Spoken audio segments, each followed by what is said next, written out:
Discussion on the motion. Senator Gross. Yes, thank you, Mr. Chairman. The Montana Constitution is the most precious and powerful guiding document in the state of Montana. It certainly is for me, second only to the United States Constitution. House Bill 302 is beyond egregious for many, many reasons. The bill defines fertilization or conception as the beginning of life and constitutionally grants the full spectrum of legal rights to a fertilized egg. Without getting into the technical medical aspects of when pregnancy begins, suffice it to say, a woman is not pregnant when sperm meets eggs. So I think there was a handout on our desk from Senator Regier with the legal definition of an unborn child. So the Montana law does not fit the medical science there. But I digress. So for Montana women of reproductive age, this constitutional amendment would have immediate, far-reaching, and overwhelmingly negative implications. I'm going to talk about just a few of them.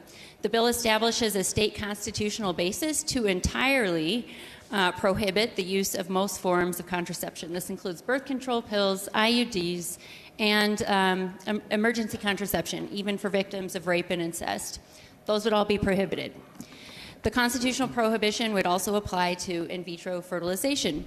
A good friend of mine back home has always dreamed of being a mom, and recently she found out that she is very unlikely to conceive, and is now going through a very painstaking, emotional, and uncertain process of in vitro, and which would ultimately become illegal under this bill. This means that my friend and many people in your own lives will never experience the joy of growing their own families. House Bill 302 is unclear on limits about who can assert the rights of a fertilized egg or fetus.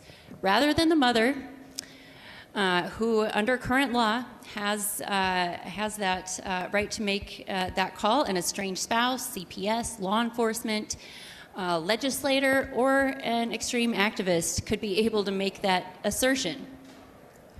A heart-wrenching, life-changing, painful, both emotionally and physically, miscarriage could put women under investigation under this bill.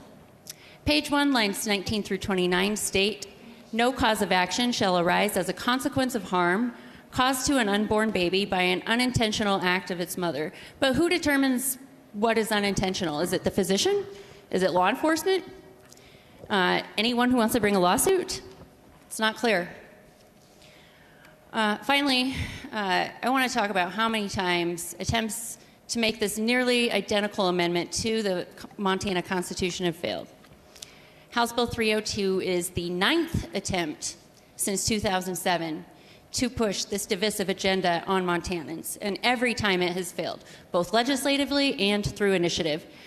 3 attempts by citizens to put this issue on the ballot failed, falling tens of thousands of signatures short to even make it on the ballot. All that being said, this is not just a bad bill. It is egregious, divisive, and mean-spirited, and it is an attempt to interfere not only with women's autonomy, but this legislation also directly interferes with a young couple's desire to grow their family. So vote with Montanans on this bill and vote no.